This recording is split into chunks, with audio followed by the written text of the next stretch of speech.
Indonesia maupun di seluruh dunia. Kembali lagi dengan saya Delva. Pada video kita kali ini kita akan membahas tentang budidaya ikan nila skala rumah tangga, skala kecil dengan ukuran 1 meter kali 1,2 meter dengan kedalaman 1 meter. Kurang lebih volumenya ini sekitar 1 meter kubik. Nah, di sini kita akan membahas untuk spesial bagi para pemula yang benar-benar masih pemula, yang masih nol. Bahkan tadi saya dapat telepon dari saudara kita di daerah, dia benar-benar belum pernah tahu ikan sama sekali. Ikan gurami bentuknya kayak gimana pun dia tidak tahu, apalagi ikan nila. Dan saya nyarankan dia untuk tes, tapi dia semangat untuk budidaya skala besar, dan saya sarankan untuk testing untuk skala kecil dengan ukuran 1 kubik volume airnya. Jadi diharapkan dengan ukuran kecil seperti ini kita bisa memahami karakteristik ikan untuk para pemula, apa aja yang diperlukan oleh ikan dan bagaimana proses bioflok atau proses biologi atau proses pengolahan limbah atau kotoran ikan menjadi protein seperti apa, awal mula seperti apa, step-stepnya atau poin-poin yang langkah-langkah pertamanya seperti apa, bisa kita jelaskan di sini. Pertama kali adalah kebutuhan apa saja yang harus disiapkan. Yang pertama adalah bak fiber. Ini ukuran lebar 1 meter, panjang 1,2, tingginya 1 meter dengan ketinggian air kurang lebih 80-90 cm. Jadi volume air ini ada sekitar 1 kubik. Yang kemudian adalah diffuser. Nah, ini bisa sorot diffusernya. Kita menggunakan diffuser fine bubble ya.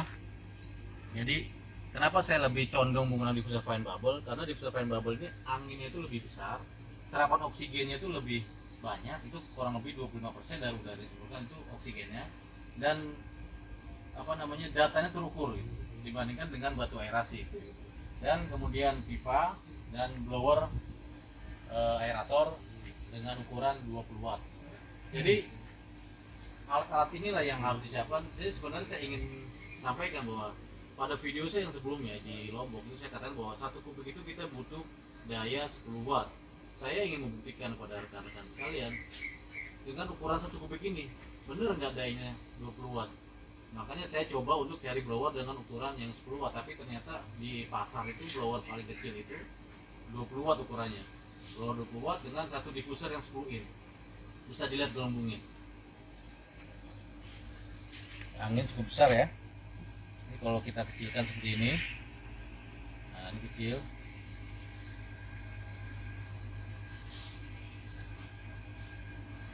nah, ini besar. Nah, sekalian, udara itu untuk apa sebenarnya dalam sistem bioflok ini? Yang pertama itu untuk ikan itu sendiri. Jadi ikan itu membutuhkan oksigen untuk proses dia, proses kehidupan dia, untuk kenyamanan dia di dalam air. Terus yang kedua, bakteri itu membutuhkan oksigen untuk proses kimianya dia, untuk perubahan amoniak menjadi nitrat dan menjadi protein. Kemudian yang ketiga, flok-flok yang terjadi itu harus diaduk supaya dia membentuk sebuah komunitas yang baik dan saling menguntungkan. Nah, mikroorganisme yang ada di sini di dalam air itu sangat bagus untuk menjaga kualitas air, sehingga air itu pH-nya tuh menjadi stabil, suhunya juga stabil, kemudian juga DO yang diperlukan itu minimal 4 ya, minimal 4 atau plus minus 4 lah. Jadi sangat penting sekali kita menjaga kontinuitas dari udara atau oksigen yang dihasilkan dari blower itu. Oleh karena itu saya mewanti-wanti betul bahwa udara harus cukup dan difusinya atau alat untuk mendifusikan udara itu harus yang benar-benar measuring atau bisa terukur gitu. Kapasitas terukur, kemudian efisiensi oksigen terukur, dan kita bisa benar-benar jadinya menjaga kualitas air itu. Karena dalam sistem bioflok ini kualitas air itu benar-benar harus kita pantau. Jangan sampai pH-nya turun, kemudian DO-nya juga turun, itu bisa membahayakan untuk perkembangan ikan lebih lanjut. Nah, step awal kita dalam proses budidaya skala rumah tangga ini itu mudah. Pertama kita tadi sebutkan, setelah siapkan bak, diffuser, blower, diisi air kita endapkan selama kurang lebih 3 hari, kita diffuser airnya, kemudian sambil kita diffuser kita tambahkan garam kromosom. Jadi kita tambahkan garam kromosom sambil diaduk. Kemudian kita tambahkan kapur dolomit. Kapur dolomit ini dosisnya 50 gram per kubik.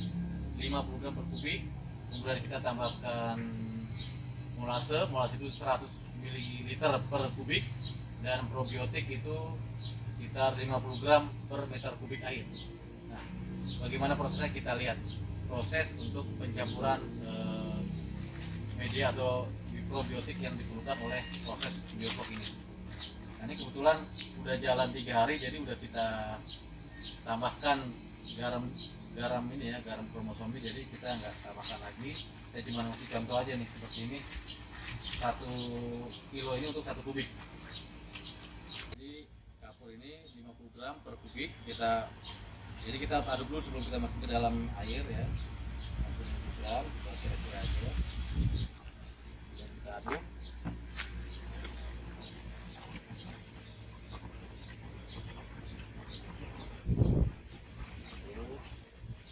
Aduk, kita tumpahkan ke dalam kolam ikan.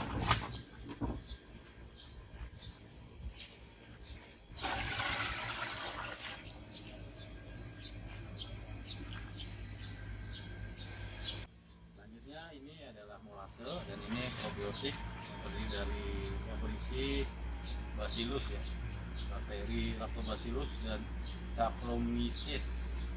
Nah, molase ini 100 ml per kubik. 100 ml kurang lebih setengah gelas ini ya. Kita masukkan.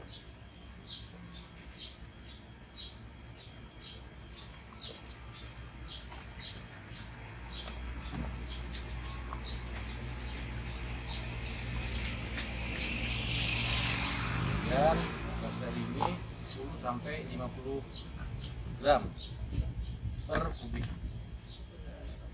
Ya, 10 gram.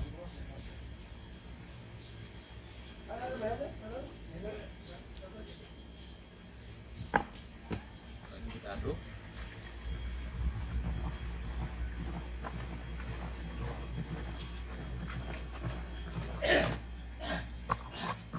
Dari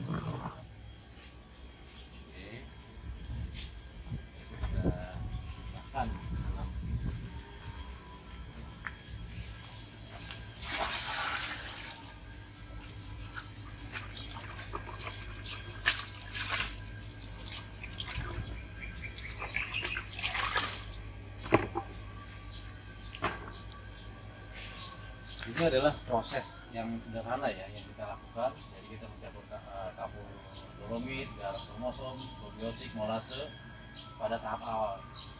Di sini saya sengaja memasukkan ikan itu, memasukkan vitamin tadi, probiotik tadi setelah ikan itu ada di dalam kolam. Sebenarnya memang ada cara yang lain yang lebih umum, yaitu biasanya kita olah dulu airnya ini sebelum kita masukkan ikan.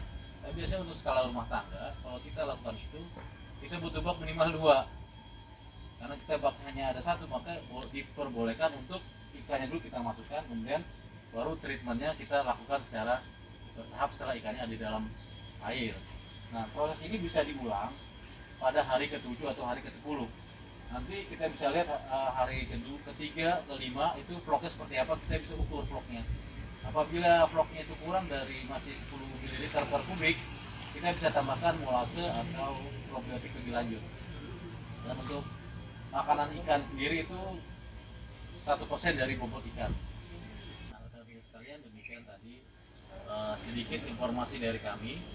Semoga ini bermanfaat bagi Anda yang berminat untuk melakukan budidaya ikan nila dalam skala rumah tangga. Modalnya sangat minim ya. Ini satu paket ini kurang lebih 3 juta rupiah. Dan apabila Anda ingin berdiskusi lebih lanjut, bisa komen di kolom komentar kami, atau bisa menghubungi kantor kami, atau bisa WhatsApp ke dalam WhatsApp ke nomor WhatsApp kami. Saya Delva, terima kasih. Jangan lupa like dan subscribe channel YouTube kami. Wassalam.